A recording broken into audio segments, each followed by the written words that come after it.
Hey, what is going on, Twintendo Nation? Hope you're having an awesome day. Now, over the past few years, I've seen a common Pokemon video go around YouTube, and that is the top 10 most overrated Pokemon of all time. And I thought I'd kind of twist that idea on its head and do my top 10 most underrated Pokemon, and to be honest, I could have chosen so many Pokemon for this list. It could have been a top 50, that's how many Pokemon there are to choose. And my list does change pretty much every day, so if there are Pokemon that you think are underrated that aren't on this video, most likely I'll think they're underrated as well. Now, I won't be considering Pokemon that are pre-evolutions on this list because obviously they can evolve and become a better Pokemon. So the only Pokemon I'll be looking at are fully evolved Pokemon or Pokemon that actually don't have an evolution at all. Now quickly, before we start today's video, common question of the day to you guys: what Pokemon do you think are underrated and why? I'd love to hear what you guys think because, as I said, there are so many Pokemon to choose from. And if you do enjoy today's video, guys, make sure to hit the like button down below. And if you want to stay up to date with all things Pokemon, hit the subscribe button down below as well. Anyway guys, without further ado, let's start the video. Starting off our list is the Mount Pokemon Gogoat. Now, Gogoat was one of the key Pokemon in X and Y, as it was used frequently to advertise the game before its launch. With its great design and its many appearances in the build-up to Pokemon X and Y, surely Gogoat was going to be a smash hit with the fans. Well, unfortunately, that wasn't entirely the case. For sure, Gogoat has made it onto many teams in the Kalos region, and I'm sure there are some of you watching this like myself who love this Pokemon, but unfortunately it has been forgotten about recently. The reason for this is because Gogoat is outclassed by many other grass-type Pokemon because of its poor speed. And no, I'm not talking about when it's on the road in Lumio City. Just a minute! Everything's under control! Yes, I'd be upset too! Get off the road, you freaking maniac! Its lack of speed means that even though it has a great move pool and offensive stats, Gogoat is overlooked for other grass-type Pokemon such as Serperior and Venusaur. However, with its great design and move pool, I think Gogoat definitely deserves more attention. Following Gogoat is the Bash Buffalo Pokemon Bouffalant. Now, Bouffalant might just look like a Tauros that's really into disco music, but it's much more than that.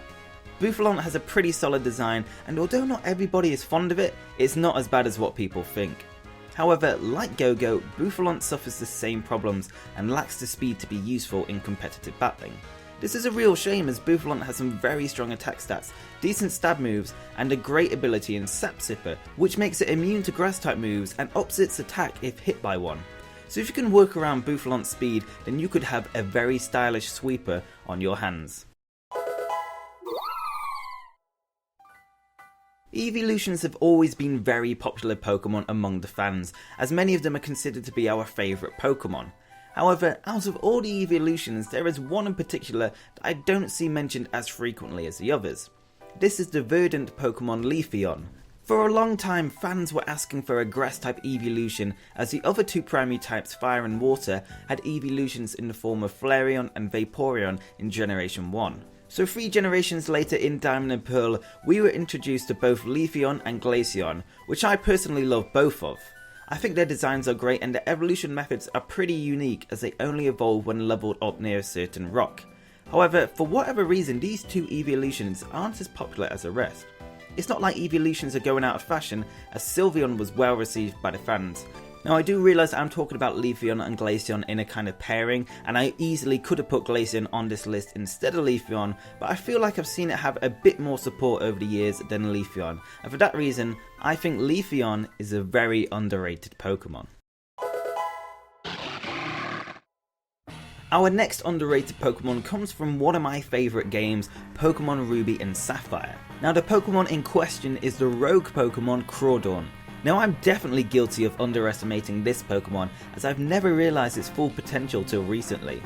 I put around 1,000 hours into Pokemon Ruby and Sapphire over these 14 years, and never once have I used this Pokemon on my team, and I'm kind of starting to regret it. Not only does it have a great design, but it also has some really interesting stats and abilities. Crawdaunt has a monstrous 120 attack base stat, and a fantastic ability in adaptability, which ups its stab moves to 2 times damage. However, once again, its problem is that it lacks the speed to keep up with other Pokemon.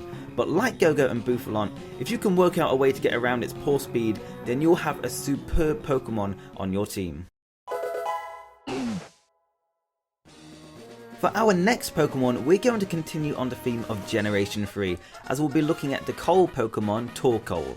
So far on this list, we've looked at Pokemon who are underrated due to their design and ability to battle. However, Torkoal is underrated in many different ways.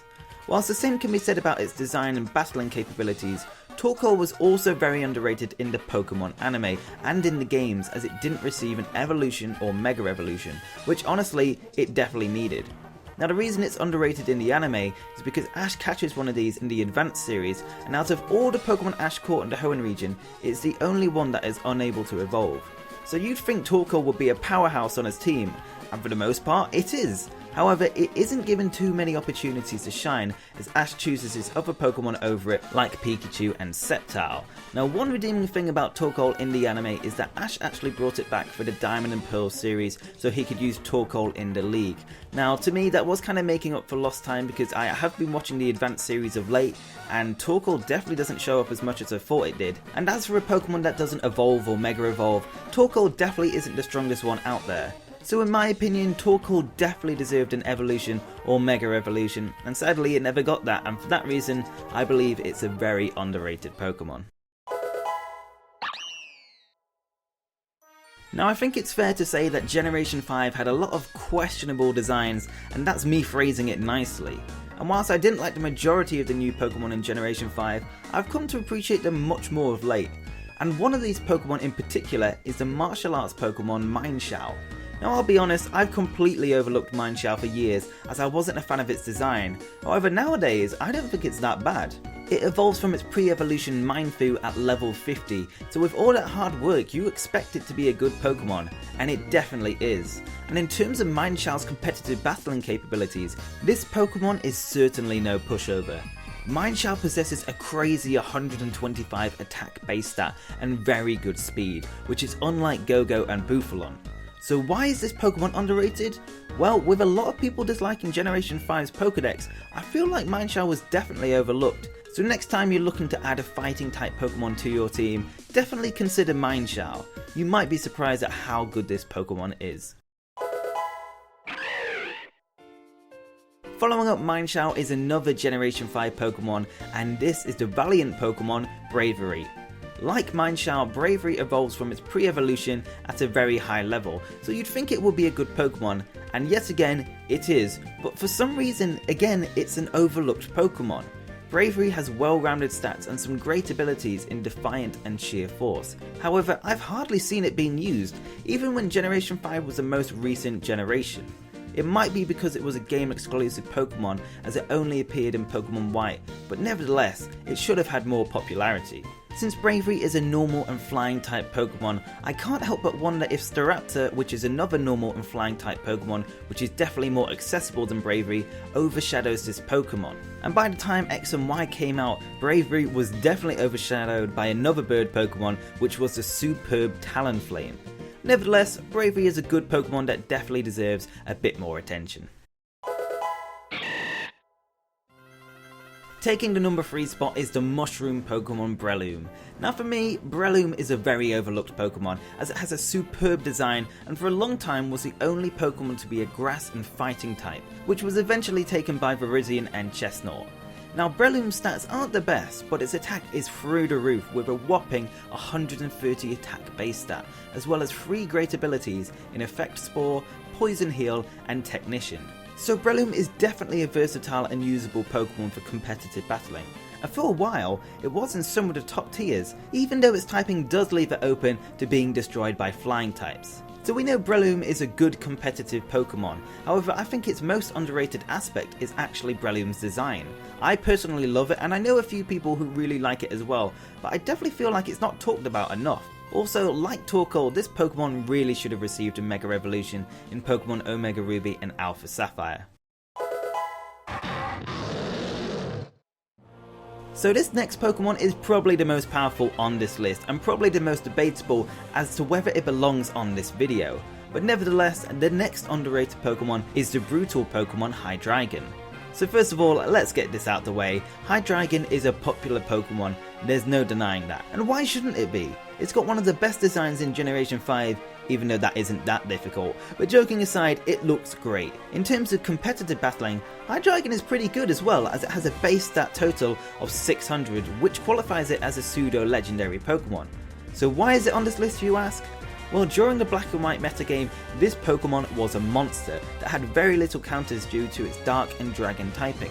However, when the Fairy type was introduced in Pokemon X and Y, Hydreigon took a massive hit as it now became 4 times weak to Fairy. So now Hydreigon isn't used as much as it used to be, as Pokemon like Garchomp and Salamence are now the main Dragon Pokemon, with Hydreigon taking a back seat. The same can be said about Haxorus and could have easily made this list instead of Hydreigon, but the fact that this Pokemon used to be on pretty much everyone's team in the Black and White days and now it's not used as frequently definitely in my eyes makes this Pokemon underrated, as it's still a superb Pokemon and should be considered for a lot more teams. So out of the hundreds of underrated Pokemon, I've narrowed it down to just one. This is the strong arm Pokemon Bewear. Okay, so where do I even begin with this Pokemon? When Sun and Moon was in its pre-release stage, Korokoro revealed 2 brand new Pokemon, Mimikyu and Bewear. Now Mimikyu for the most part was received positively, but Bewear was a different story. On social media, fans slaughtered Bewear, saying it looked like a dumb pink raccoon. Now I'll be honest, the art they did give Bewear did make it look a bit weird, but for some reason I actually liked this Pokemon. Not loved it, but thought it would be a good Pokemon when the games came out. However, it was much better than I imagined. Bewear might have low speed, but it has ridiculous HP and attack stats, plus a very unique ability in the form of Fluffy, which means it takes half damage from contact moves, but fire moves are super effective against it. This ability can turn Bewear into an absolute tank, and although it's not in the top tiers of competitive battling, it's still a great Pokemon to have on your team. Also, in terms of its design, sure, it's not the best ever, but it's not as bad as what people were making it out to be. And honestly, I didn't really want to include any Alola Pokemon on this list, as it might be a bit too early to decide whether they're underrated Pokemon or not. But the fact that Bewear had such a tough time, even before the games came out, and turned out to be a fantastic Pokemon, definitely makes me think a lot of people have overlooked this Pokemon, and it's definitely much better than you'd think. Let me know in the comments below what your opinion of Bewear is now that you've actually had the chance to use it in Pokemon Sun and Moon. So those are my top 10 underrated Pokemon. Let me know in the comments below whether you agree or disagree with any of those choices. And if you enjoyed the video, make sure to hit the like button down below. And if you want to stay up to date with all things Pokemon, top 10s, Pokemon Go, you name it, then hit the subscribe button down below. Anyway guys, thank you very much for watching. Hope you have an awesome day, and I will see you on the next video. Peace!